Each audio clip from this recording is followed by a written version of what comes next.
चलिए, आप बीजेपी में थे, आरजेडी में आए, क्या मन लग रहा है? बिल्कुल मन लग रहा है।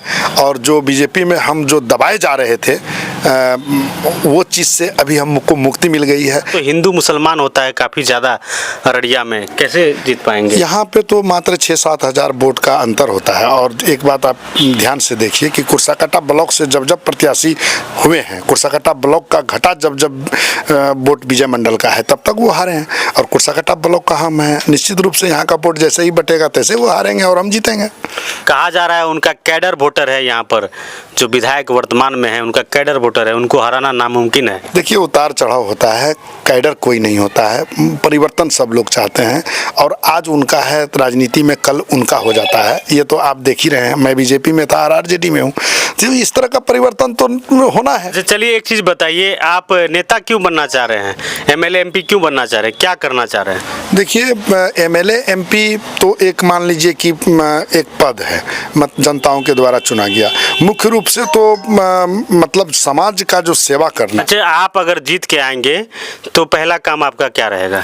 जीत के आएंगे तो सबसे पहले हम भ्रष्टाचार को दूर करेंगे। ये घुसखोरी जो है, ये तो सभी नेता बोल रहे हैं लेकिन कोई नहीं कर पा रहा है। लेकिन होगा, ये हो के रहेगा। जनताओं का सहयोग से हम निश्चित रूप से ब्लॉक को सुधारने का काम करेंगे। ये जो अंचल, ब्लॉक, थाना, दरोगा, ये सब में जो भ्रष्टाचार फैला हुआ है। क्यों, जब आप भाजपा में थे तो उस समय भ्रष्टाचार नहीं हो रहा था, तभी आपके नेता जो है, आपके जो सांसद हैं, विधायक, वो नहीं देख रहे थे?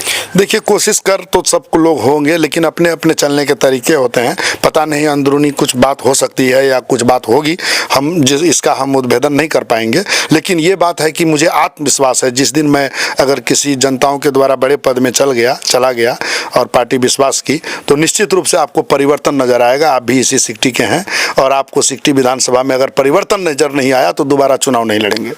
राजद जो है हमको अगर चुनाव लड़ाती है तो 75% भाजपाई का जो मतदाता हैं वो हमारे साथ रहेंगे और हमको वोट देने का काम करेंगे, ये विश्वास है हमारा। कि नेतागिरी में जाति विशेष पर जो है टिकट दिया जाता है, आप कौन सी जाति से हैं और कितना आपका जो है सिकटी विधानसभा में? मेरा जात तो यहाँ सांसद भी है, आपको पता है कि अभी बीजेपी से सांसद जो है वो नहीं। तो बिहार में जातिवाद चलता है कि आपके जात में कितने लोग आपके विधानसभा में, कितने जिला में हैं, लेकिन तो जनता के मन में है कि किनको वोट देना है, क्या नहीं देना है। लेकिन नेताओं का तो यही है कि जातिवाद से काम करते हैं, पूरे बिहार में जातिवाद चलता है। नहीं, ऐसा देखिए, इस तरह का तो एक माहौल लोगों के द्वारा, मतलब राजनीतिक दलों के द्वारा किया जा रहा है, लेकिन ऐसे नहीं है। जिसके कर्म अच्छे होते हैं, जिसके चलने के तरीके अच्छे होते हैं, जिसके चरित्र अच्छे होते हैं, जो लोगों के दिलों में राज करते हैं और जनताओं का काम में रुचि रखते हैं, हमेशा उनके लिए सुख दुख में भागीदारी होते हैं, जनता उनको चयन करती है, जाति भावना से भी ऊपर उठकर। क्या लग रहा है कि आपको आरजेडी अगर टिकट देती है तो सिकटी विधानसभा से आप जीत पाएंगे? निश्चित रूप से, और पहला सीट यही होगा अररिया जिला में जो एकदम बिल्कुल सुरक्षित होगा आरजेडी के लिए। यदि आरजेडी हम पर भरोसा जताती है तो निश्चित रूप से यह सीट निकल के जाएगी। कहीं बड़ी बात आप कह रहे हैं, आरजेडी को आप पर भरोसा होगा, अगर टिकट दे देता है तो आप जीत कर आएंगे? निश्चित रूप से जीत कर जाएंगे। अगर जीत कर नहीं जाएंगे तो फिर हम कभी राजनीति में आगे कदम नहीं बढ़ाएंगे। लेकिन एक चीज बताइए, नेताओं का कोई जात, धर्म, जाति ये सब कुछ नहीं होता है, आखिर क्यों? देखिए, नेताओं का जात धर्म होने का क्या है, उसका तो मानवता जात है, उसका तो इंसानियत जात है, उसका तो सामाजिकता जात है। और सभी जाति धर्म के लोगों का सेवा ही उनका सबसे बड़ा धर्म है। लेकिन लड़वाने का भी तो काम नेता ही करते हैं। नहीं, ऐसा करते हैं, जो करते हैं वो जाते हैं, उनको पब्लिक फिर हटा भी देती है। आखिर हिंदू मुसलमान क्यों होता है, किन की वजह से होता है? देखिए, हिंदू मुसलमान जो करता है वो बिल्कुल गलत करता है, और जो भी करता है, ऐसे तो हम बीजेपी में थे तो हमारे मुंह से कभी हम लोग हिंदू मुसलमान नहीं किया करते थे, सभी लोगों को लेकर चलने का प्रयास करते थे, सबका विश्वास, सबका साथ, इस तरह का नाराबाजी प्रधानमंत्री जी दिया करते थे, उसी के रहमो करम पर हम लोग सिद्धांत पर चलते थे। एक चीज बताइए, बिहार में सबसे बड़ी पार्टी उभर कर क्या आरजेडी आ सकती है? बिल्कुल आएगी आरजेडी। तेजस्वी यादव जी जब मुख्यमंत्री बनेंगे तो सबसे बड़ी पार्टी बन के वही ना आएंगे, और उन पर लोगों को विश्वास है, भरोसा। अच्छा, भाजपा से आपको क्या सुनने को मिला जब आप ये अपनी बातों को रखे, तो क्या सुनने को मिला, क्या कुछ कहे हैं?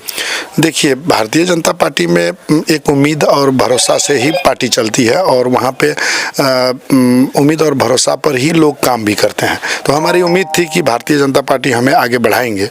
चाह रहे थे कि जिस तरह से आप भाजपा में आप काम किए हैं लगभग 30 सालों से, तो कहीं ना कहीं आपके दिल में भी जो है उम्मीद जगी थी कि मुझे भी सिकटी विधानसभा से अगर टिकट मिले तो हम भी क्षेत्र में बढ़िया काम करेंगे। बिल्कुल, किसको नहीं लालसा रहता है राजनीति में जो रहता है समाज सेवा के रूप में।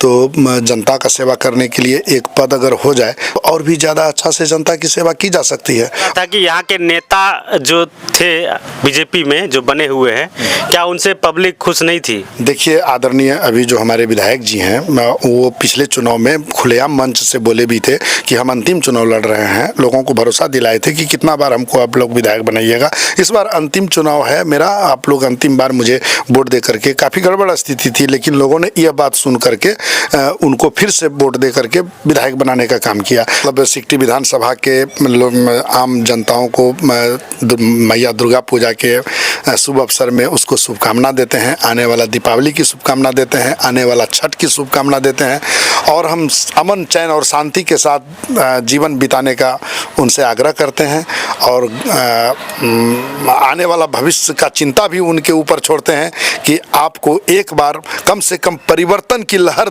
दौड़ा कर देखिए और अगर आपके द्वारा परिवर्तन हुआ तो आपको सिकटी, विकसित सिकटी, नया सिकटी और सिकटी का कुछ अलग रंग पूरे जिला में दिखाई देगा। निश्चित रूप से ये मेरा एकदम दावा है।